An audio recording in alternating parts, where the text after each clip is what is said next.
I know Kel's going on stage now. Deontay Wilder put a statement. I know you said in the past that you would love to make Anthony Joshua Wilder. You'd like to have 2 fights. You know, have a rematch and then have a second fight. Yeah, possibly, yeah. Wilder came out and he said that I'll happily do the first fight on your terms.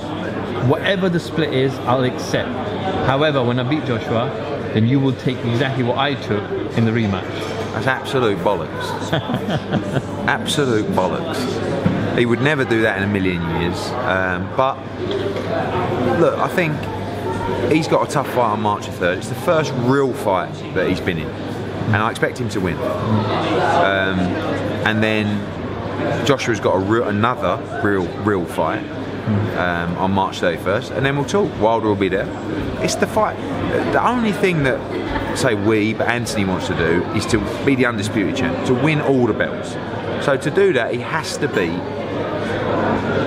Deontay Wilder, unless he loses. So it's got to happen. You mentioned before that potentially Povetkin could be his next mandatory WBA, I think you said, but yeah, that can't come in the way of a unification. No, but it depends when it happens. I mean, you know, if they called the mandatory for the summer, yeah, we could have an exception or a unification, but if we wait till next year, we might not be able to fight Wilder. So we need to get it done. I'd like to get the fight done in December, or even next. I mean, all being well on March 31st, there is a good chance we could box in the US in August and then fight Wilder in December. But if not, we'll go straight into the Wilder fight, no problem. But you know, obviously the negotiations have got to be right, and we feel that we have a certain value and he has a certain value in the fight. But again, beating Ortiz well will give him more value in the fight. So, and we don't dismiss him. It's not like I'm saying, oh, Wilder is a very good fighter, very dangerous fighter. He's a world heavyweight champion.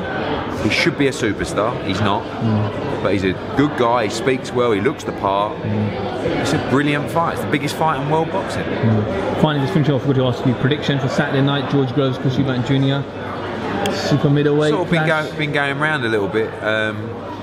I'll probably go with Groves, just on experience and mindset, and not mindset, but just ring craft. But if Eubank is the real deal, I think Groves will have his handful. Yeah. Eddie, it's always a pleasure. Cheers, mate. And we shall see you, well, in 2 weeks. Will do. In Sheffield again. Cheers, mate. Again, FightHype.com. Thank you very much.